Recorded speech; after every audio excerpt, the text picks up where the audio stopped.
Hey, we know you have many options for podcasts these days, which is why we are truly thankful that you would join us on the Voyage Cast. All right, thanks for joining us for another episode of the Voyage Cast. Today we have a special episode where we are actually going to review some questions put out by Elizabeth through our conversation on Facebook. She was dating, has been single for about 4 years and wanting to find somebody to marry. She's turning 44 soon, and she's needing some advice. So I got you two guys, the experts, and so here's some of her questions.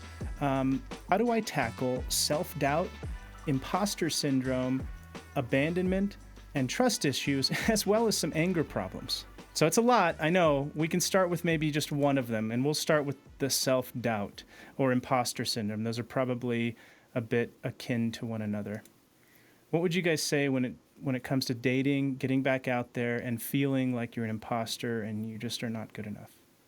Well, it's interesting because, and I appreciate the question. It comes up a lot, but people want more of the quick answer, like a quick hack of like, hey, this is how I get rid of self-doubt, or this is how I overcome this issue. I tend to think about it a little bit more that the self-doubt or anxiety that comes with that is a warning bell. It's kind of our alert system that says something is going on, and it gives us an opportunity to look at where that self-doubt comes from. So, working with clients, I would often take them back to, hey, where did you initially start feeling that self-doubt? Did that come? And usually it comes from really early on in life, like 7, 8 years old, where we learn the construct in our state in life and like how the world works, and to do some journaling exercise, do some timelines, talk about the influences in your life, that were present during that time of your life that formed the way that you view the world, and then you know underneath that formation of how we view the world is often what I call our core belief. Our core belief tends to not be very positive. It can be, I'm not lovable, people don't like me, there's something wrong with me. And so you take that core belief that you have, that negative core belief, and you start to challenge it and you start to play with it. I We don't have time here to go through my entire way that I deal with that, but really challenging that core belief and kind of flipping it to say, what is the opposite? What is the polarity of I'm not good enough or I'm not lovable? Well, it's I'm lovable or I am good enough, right? And so then you start to insert that into um, scenarios that you have in day-to-day life um, to kind of tease that out. Like, oh wow, like I didn't notice and realize this comes up all the time for me. Like I am being guided by this belief system that I didn't even realize was running the show from behind the scenes. So I would, that's a complicated answer that has more questions and more, work to do. But that's where I would start to look first, is where does that belief come from deep down, and how can I gain a better understanding of like why I feel that way, so I can begin my healing journey to shift that. Because if you shift it, eventually like that doesn't become your dominant like go to, like when you're in a dating situation or you're at work, or in this particular case trying to attract the right mate, that you're not going to deter from your self-doubt. What's your take on it, Brianna? Very much in line with what Matt just said. The first thing that I thought of was you listed 3 or 4 things. They're actually all combined, even though she was asking about like self-doubt, anger, abandonment. And where my brain went was exactly what Matt said, is we need to understand the origin of it. If we just try to go change our behaviors currently in these new dating situations, we're going to keep repeating. And I'm sure that's how she feels. And I'm sure that's how a lot of listener feels, that they just keep repeating the same behaviors in these dating situations. And so until you understand the origin of it, and then understand the origin of it, and then what Matt was talking about was like gaining insight and hopefully doing some healing around those things. I believe it's our childhood wounds, and what Matt was talking about is those beliefs about ourselves. Those can be established in our youth, and so the goal would be to do some healing around those beliefs of ourself as our childlike self that's holding on to it. Sometimes the healing journey can take time, and so something that could be important to remember too is even though we believe we're not lovable, it doesn't mean we're true. And to act out of if we're addressing self-doubt, I'm so insecure I shouldn't go out with this guy. As Matt was saying, we need to challenge that, but even though I feel this way, it's not my ultimate truth. That's just the trauma, the stressors, the wounds that we have from our childhood telling us that. It doesn't mean it's true. So just when we gain that awareness, you can acknowledge it's there. You can acknowledge that you're feeling really insecure and that you're doubting that this person's going to like you or that you're going to do well on this date. But it's just an insecurity that's coming up. Yeah, and once you identify where that self-doubt comes from, and oftentimes it's from a very critical person in our life that was there to kind of shape who we are, a father, a mother, a grandmother, a teacher. And sometimes we do have to actually go and forgive that, and go through a forgiveness process to understand ourselves. And once that forgiveness starts to take hold, it doesn't always mean that we shift immediately. So then we have to have some other tools. And I like where you were going with that, Brianna. And something I teach clients is prove it.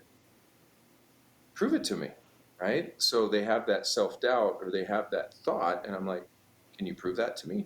How do you know that's true, right? And then after I ask them those things, then we'll go, how is this helpful for you, right? And we always want to lean on a space of gratitude versus a space of lack. And lack, means that we're missing something. We're not good enough. There's something we're not doing. But gratitude puts us in a state of mind where we're appreciative even of the lessons that we're learning. And when we're in gratitude, there is no space for self-doubt. When we're truly in gratitude, we're appreciative of everything that's kind of happening to us in the moment. So I have some thoughts, and I'd like to throw out there and see what you guys think about this take on it. What if they really are not good enough, at least in some areas? Wouldn't that be reasonable to also own? Because sometimes I think that people feel like they have to just be good enough in everything, like I'm always good enough in everything, but that feels really unrealistic to me. What do you guys think about that?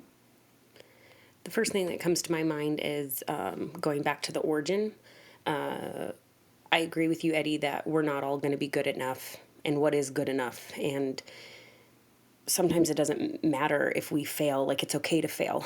But when we were younger, if you failed at something, if you didn't do well at something, and then as Matt was talking about, you had a really critical parent, failing is suddenly unsafe.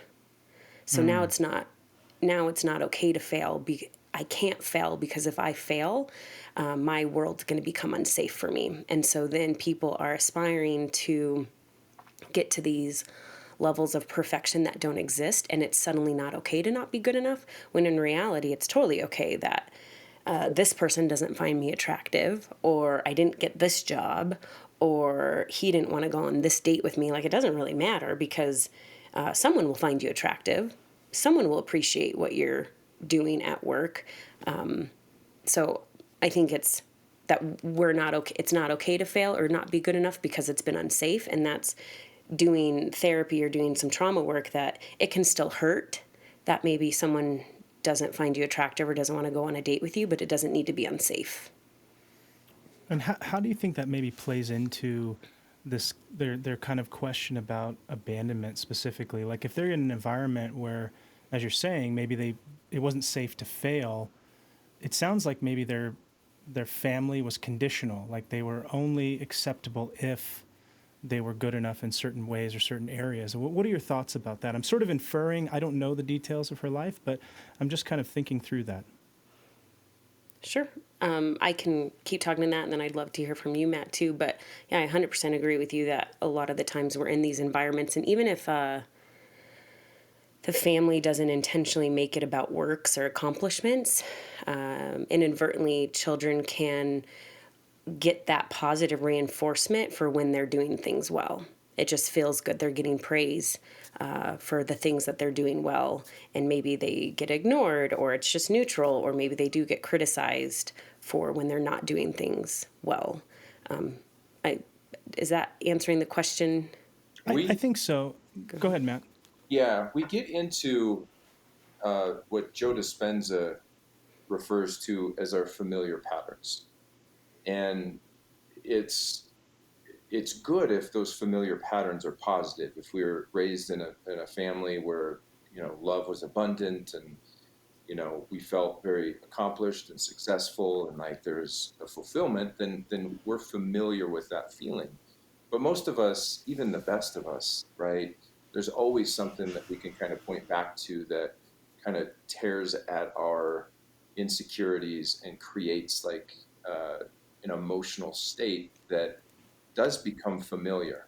And inadvertently, we continue to find scenarios in our lives to populate that feeling, right? So even if we went on a great date, and we're in it, and everything was wonderful, and then all of a sudden it's over, and then later that night or the next day, our minds will take us and our emotions will match that to a place that actually brings us back to what we are familiar with, right? And so we almost sabotage a good thing because we're so used to feeling a particular way. And we have to challenge that familiar feeling. And that's understanding the origins of our pain gives us an opportunity to heal, forgive, and write a new story about who we are. It takes work, but everything is a lesson if we allow it to be that. And those lessons we can have gratitude towards those lessons, which shape then how we navigate through them, if that makes any sense. Yeah, that makes tons of sense to me. One way I've often thought about that kind of internal dialogue is as if it's like this kind of lying voice in my head that if I like kind of having like an argument or externalizing that voice as if it's like a real thing, like a demon in my mind, I find that that's effective because then it makes the thoughts somewhere else. It's not me having those thoughts, it's something imposing those thoughts on me. And so it gives me something to sort of fight with or argue with in maybe a more constructive way. And I can say, no, fear, you're a liar. I don't have to believe those thoughts anymore. Those thoughts and beliefs and narratives were given to me by my destructive and dysfunctional family. And I think that for me is like a practical kind of go to in the way I think about this process. But that sometimes that's hard for people to grab their head around the idea of externalizing that voice into something kind of anthropomorphized, and having that kind of conversation. Well, and I'm going to say something controversial potentially, but we are going to attract a mate, a partner, at the lowest level of what we believe about ourselves, right? And that's a hard reality for most people to agree with me on, or to buy into, because we don't in our culture, unfortunately, look at self growth in the way that I think we probably should. We tend to blame. We tend to point fingers. We tend to look outside of ourselves for the reason like all men are bad, or all women are like they just don't get me. Well, you're the only constant in your world. So if you want to have a wonderfully successful relationship, you have to you have to be able to manifest within yourself that level of happiness and contentment and love, so that you are radiating that to the people around you and the people that you meet, right? Because if you're radiating other things, even if it's more on a subconscious level, that's what you're going to continue to repeatedly find. Matt, I want to add on to that and connect earlier when you said like the self sabotage.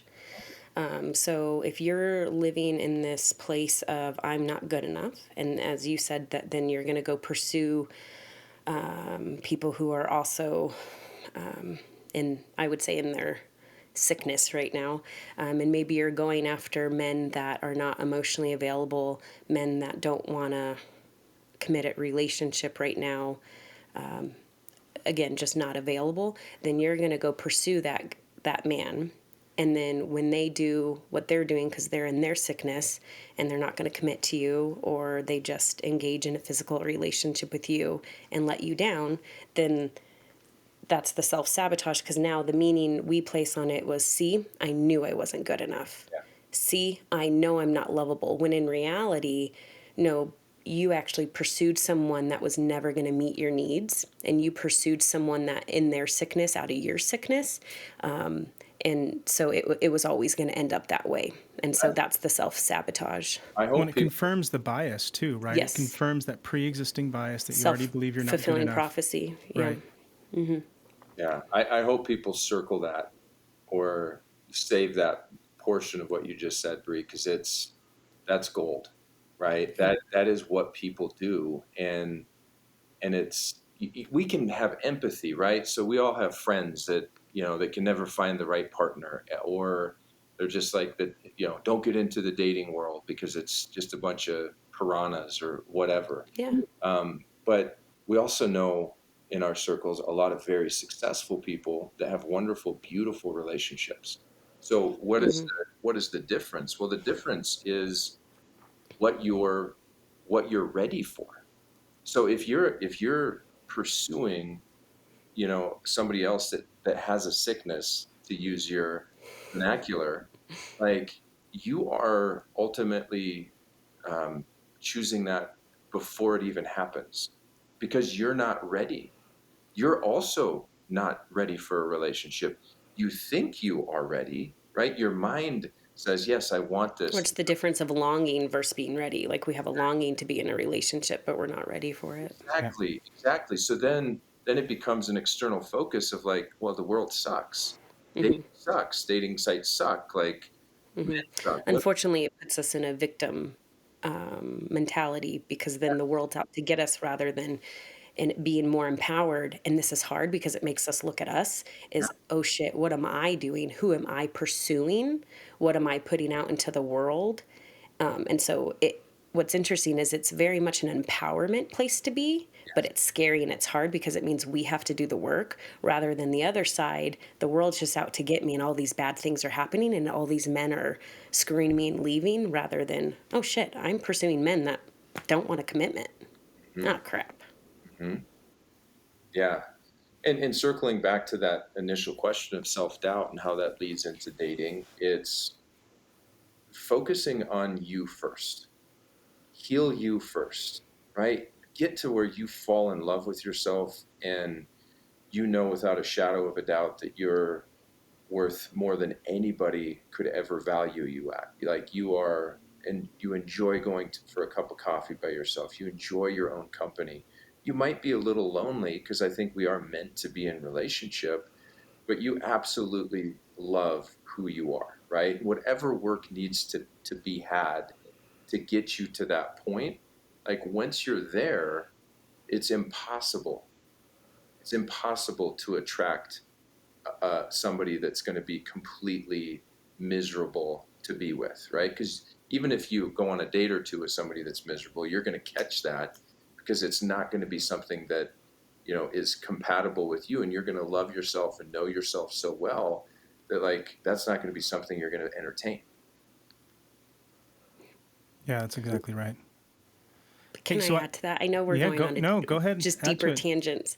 When Good. Matt's talking about going on your own journey of self, is until you go on that journey, you won't be able to do what Matt's talking about, because then fear will get in the way and block you. So before you go on your health journey, you go on that date and you see someone that's not, you probably see a lot of yellow and red flags, but you're so afraid that if this relationship doesn't work out, then it means I'm not lovable. And so then we lean into our fears even more and we push it and we try to make it happen, rather than what Matt's talking about is when you go on your health journey, and you are living in, earlier he said gratitude, or just living in positivity and living in truth, knowing that just because this one person and this one relationship doesn't work out, it doesn't mean none of them will. So we really have to acknowledge the fear of what keeps us into our, not sometimes trauma, but into those fear-based beliefs about ourselves of I'm not lovable, it's all fear. Yeah, and when we get ourselves so wrapped up in like our ineptitudes and our loneliness and our um, just ill will towards life a little bit, because like when things aren't working out, we feel kind of crappy about ourselves. Mm-hmm. So then what do? Well, you take somebody, let's say not a 10 out of 10 in terms of attractiveness, but like a 10 out of 10 in terms of compatibility, and this would be my person, right? And we're willing to take a 5 out of 10 because the 5 out of 10, in compatibility, like at least that's something tangible that we can take our temporary relief from our emotional pain internally. And so we tend to date below our standards and at least what we want, where we accept things that we wouldn't if we truly loved ourselves and we're truly healed. And being healed doesn't mean we're a polished, finished product. Being healed means that we are aware of our patterns. It means that we are in the process of forgiveness. It means that we accept people for who they are, even if that means that they might not be our person. We're okay, like not being so definitive in everything we do, and we surrender to God or a higher power or whatever the forces of the universe to say like if I lean into this and I just trust that if I do my own work, that if I'm a good person and I'm on my journey, that the person and the people in my path that need to show up will show up. Yeah, I agree with that. I use a similar model when I'm actually talking to couples about their emotional well-being and development, just as a framework for them to conceptualize or have healthy expectations. So like I use this kind of what we talked about years ago, Matt, this sort of mountain of intimacy model where on the top of the mountain is sort of the goal or the end goal that we're aiming for, the ultimate, if we could ever obtain it. And in each side of the mountain, each person stays on their own path, but that mountain would represent the relationship. And so I'm on my path and she's on her path. And if I focus on my path, myself, my well being, and I keep moving up towards health, then naturally, as like any good triangle, we'll move closer and closer together as we get closer to the peak if they're also doing the work. Not the same work because their path's different, and not even at the same pace because they're a different person. So I think that's another good way to think about it, even in a couple situation too, but hopefully emphasizing the point. I like it. Yeah. The old So mountain of intimacy. I know, right? We talked about that, what, 12 years ago or something. That was more than Um, 12 years ago, I think. No, it's about Oh, 11, 12 years. Yeah. So the next part I want to get into real quick, and this could be related or unrelated. Anger is a hard thing for a lot of people to deal with. What is your take on just basic maybe anger management, maybe even around relationships? I think typically people have anger around relationships, but well, I can take it. Um, there's a book out that I highly encourage everybody to read. It's by Dan or Benjamin Hardy, I believe it, Dr. Benjamin Hardy and Dan Sullivan, and it's called The Gap and the Gain. hmm, And in this model, everything, here's our reality, our line of reality, and then we have our line of expectation. And our reality doesn't oftentimes meet our expectation, right? And so whenever we're not meeting our expectation that we are imagining in our mind, we become symptomatic. We become angry, um, irritable, blaming, Bitter, whatever. resentful. Well, this is not like living in the gap, like creates symptomology, right? hmm, It creates our mental health anguish when it comes to things. So like in relationships, if our partner or our potential partner is not meeting our expectations, like we have a propensity to become angry about that.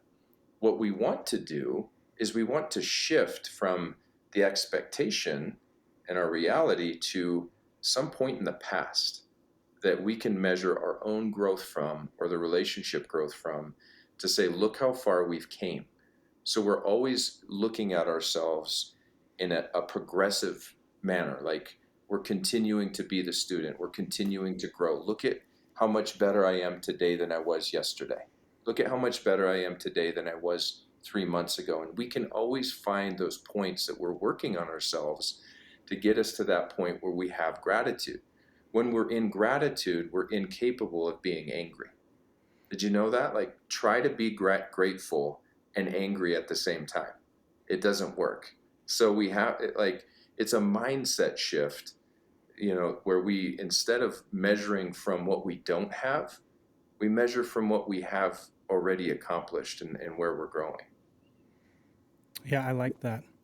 I wrote a blog recently too on our website for the podcast about managing anger during the holidays, but I'll give one piece from that I think might be helpful. And really it's just in that kind of same mindfulness mentality, Matt, that you're talking about, is learning to identify those triggers in the moment as they're happening. And that may take a long time. It may be a retrospective activity that you do and you journal about later on, but as time progresses, the more you activate yourself and paying attention to those subtle triggers in a moment, the more you can start having kind of a conversation with those triggers, or learning to physically manage your breathing state when you're having those triggers, or even learn to, take a time out. Those aren't for children anymore. Those are for us also. So I think those are some good practical tips too as well, and definitely check out the blog for more on that. But any other thoughts, guys, before we wrap up? I'll add, I think we've all heard that anger is not a primary emotion. Well, I think anger can be a primary emotion. There are things that are very appropriate to feel anger towards. But if you're feeling anger in a relationship, or you're just very quick to anger, I love everything that you and Matt said. And I'd also want to slow down to try to understand what the primary emotion is. And sometimes and it very well could be that we're in the gap, and so you're missing what your partner is doing for you, but there's probably disappointment, there's probably hurt, insecurity. So if you can look into what is my anger masking, and get to a more vulnerable place of yourself, that would be what I would do, because then we can actually address what the primary emotion is. Well, I'm actually really hurt, or I'm actually really scared, or I'm disappointed. And I think ultimately, when you're on a quest of self-development, improvement, to try to find somebody, it's not I do this one thing and I'm done, right? It's a process that you put into your life where every day you're just becoming a little bit better, and you're controlling what you can control. We can't always control other people, but we can control ourselves and our behaviors, right? Am I eating well? Did I go to the gym today? Am I reading something empowering? Did I do my meditation? Did I do my breathing work? Am I being thankful and grateful for all the things that I do have in my life? And if you can get yourself into a routine where every single day you're putting a little bit of work in on yourself, it's quite amazing what can happen in 3 months. It's really amazing what can happen in a year, right? But Absolutely. if we just stay stuck in, I'm never going to find somebody, I'm too broken, or like something's wrong with me, and we don't do anything about it, like we're going to look back a year from now, we're going to be in the same place, but we're probably going to be more bitter than we were the year before. So it really is just about setting up whatever growth system that you want to have in your life, and focus on what you can control, which is yourself. That's all we got. All right, guys, thanks so much for taking on these questions, and hopefully we get some more from some of our other listeners. And we'll talk to you guys soon. Bye. Yeah. Bye. We know that listening to podcasts can feel sometimes a bit one-sided, but with the VoyageCast, we really want to create a community where you can engage in discussions and share your thoughts and experiences with not only us, the hosts, but also some of our guests. So thanks for listening, and remember to stay in touch so we can do this voyage of life together.